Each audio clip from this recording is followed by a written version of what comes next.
O mag-travel ka, may sinyalis dito may pupuntahan ka sa malayang lugar. Dito Malayang lugar? Hindi naman malayang sa lugar, abroad.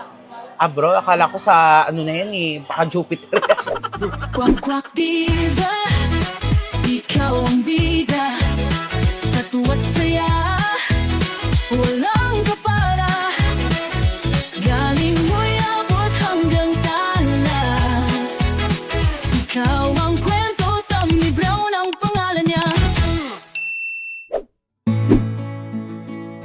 Hello everybody! Ito po nag-isang kwakwak ni Tommy Brown. Welcome po sa aking YouTube channel. And for today's video, nandito po tayo ngayon sa Simbahan ng Quiapo sa Manila. Ayan po siya, oh. Ayan. Dahil mga katamis, unang simba natin ng taong 2026. So magsisimba po tayo. At syempre, malapit na ang piyesta dito sa Quiapo. So maraming mga nagdarasal, mga dumadayo pa sa mga malalayong lugar para magsimba dito sa Simbahan ng Quiapo, yung mga deboto. Kaya naman, sisimba din tayo at magtingin-tingin tayo kung ano mga ganap sa paligid ng Simbahan ng Quiapo, ano mga ganap, ano pwedeng makain, at anong pwedeng din natin mabili. So sisimba tayo, let's go. Samahan niyo ako mga katamis.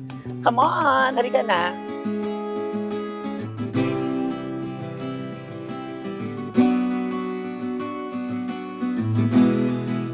Tuhoy sumayin lahat.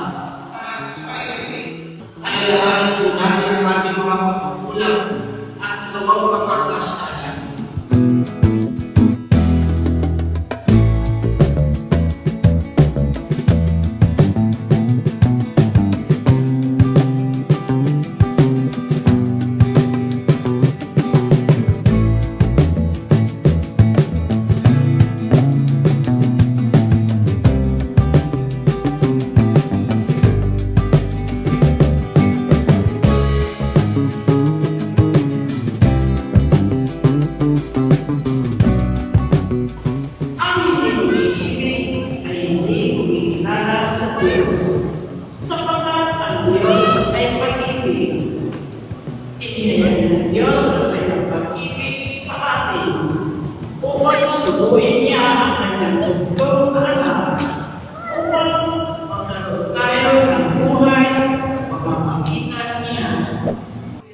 Halika magtirik ng kandila.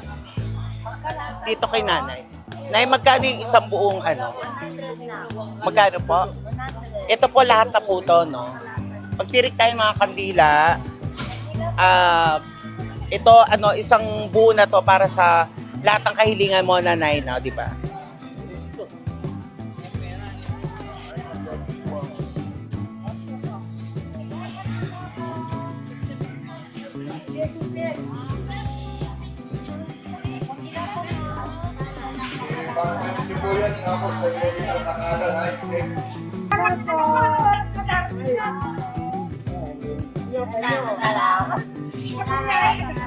Pakalasan mo.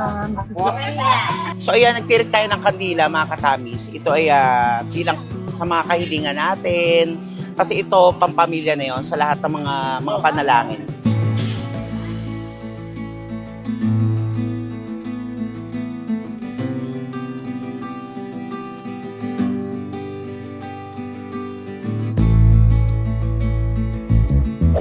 So ayan, nandito pa rin tayo sa Quiapo. Gusto ko lang matry yung, kasi may mga nagtatarot card dito. So, tinan natin, swerte ba tayo ngayon 2026? So, wala lang, gusto ko lang magpatarot card. First time ko magpapatarot card sa Quiapo. Parang pangalawa to, di ba parang natarot card din tayo sa kinabuhayan, tandaan nyo. So, ito yung second ko. Try lang natin, wala namang masama. Kuha ka ng isa. Uy, maganda to. Pagpatuloy mo lang kung anong inaharap mo, malayong mararating mo. Lalo na pagdating sa financial, hindi ka talaga totaling malolos. Kaso nga lang may pagkapusong mamon ka, masyado kang matulungin, maawain. Masyado Kung matulungin, maawain. Dito sa baraha mo, ibig. The star liwanag.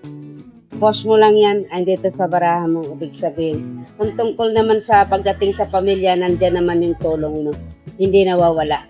Dito sa baraha mo. Ngayon, kung ano man ang hinaharap mo, maaaring kumbaga, pwede pa rin medyo magiging success, aangat mo yung career. Dito sa Barama, ibig sabihin sa nakalagay dito. Pero alam mo sa totoo lang, in the future, pwede ka daw mag-business in the future, ha? Andito sa Bara, marami ka mga pangarap sa buhay. Magkaroon ka ng pundasyon, bahay, sasakyan, negosyo. Ha? Andito sa ano mo sa Bara mo. Kasi malang minsan ikaw, nag-overthink ka din. Ha? Marami kang mga gustong gawin. Mga balak, mga plano. Andito sa ano mo sa Bara mo, ibig sabihin.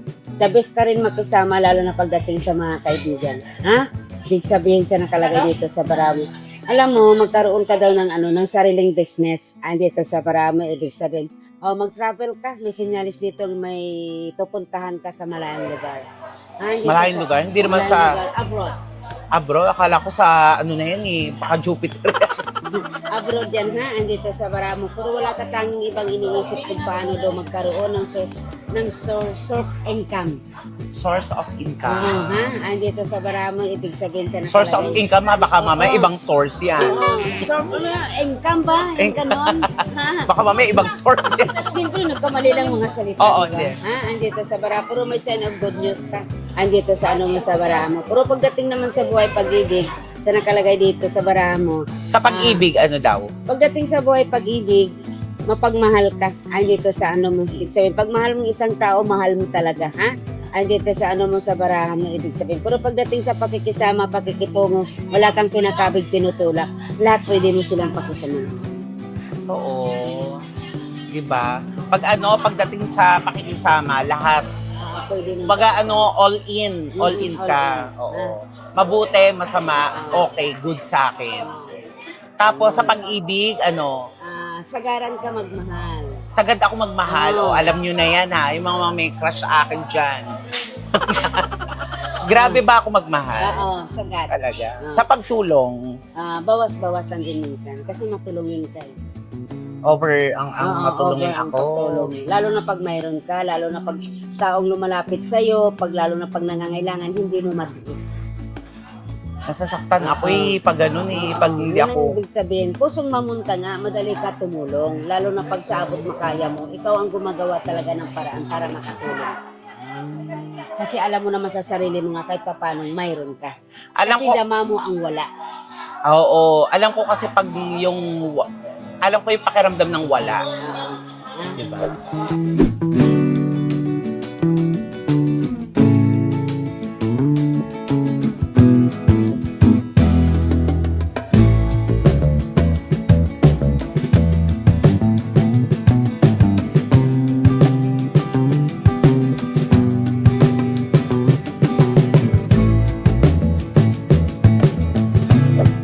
Siyempre, naglakad-lakad pa rin tayo dito sa Quiapo. Tapos may nakita kami ditong famous Sotanghon. Ayan, ito.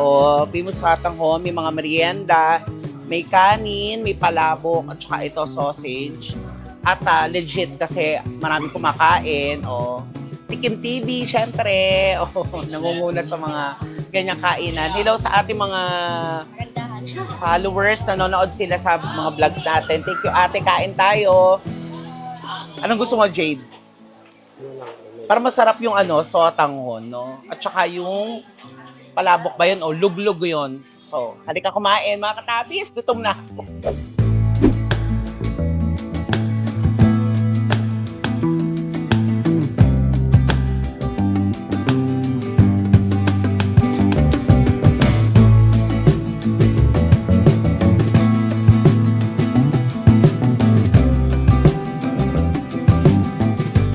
Ayan, grabe. Nabusog tayo sa ating mga in-order nating famous sotanghon dito sa sa Quiapo. Tapos merong plus yung mga kakanin na ubus sa amin ni Jade. First meal. At saka ang sarap pala talaga dito kasi dinadayo talaga. At tapos marami na siya mga na-feature na sa TV. Yung unang hirit. Tapos tao po. Ayan, tapos may mga famous vloggers. Siyempre, Tikim TV. Ayan. Dami na. Kaya punta kayo dito sa Quiapo. Sarap. At ayun mga katamin, sa kapagsimba na tayo, sarap sa pakiramdam na nakapagdasal tayo at nakapagpasalamat sa lahat ng mga natanggap nating blessings last year. At ngayon, syempre, ngayon 2026, sana matupad ang ating mga ipinagdasal, ipinanalangin para sa atin at para sa lahat. Plus, nakakain pa kami sa famous Sotanghon dito sa Quiapo. Napakasarap yan. 10 sa akin yon. Plus, syempre, yung tarot card sa akin na binasa sa akin ni Ate Lucy. Ang saya-saya kasi ang ganda ng naging balasa ng baraha ko ngayong 2026. Sana matupad yung mga kahilingan na sinabi sa akin ni Ate Lucy. Plus, syempre, yung mga kahilingan nyo mga katami, sana matupad din ngayong 2026. At magdasal tayo palagi at God bless po sa inyong lahat. Maraming salamat mga katami sa panonood sa akin for today's video. At mag-ingat tayong lahat. Siyempre, huwag niyo kalilimutan mag-subscribe sa YouTube channel ng Buong Bex Squad. Nasa baba po yan. Unahin niyo na po ang aking channel para updated po kayo sa aking mga ganap. God bless you and I love you so much mga katamis. Bye everybody!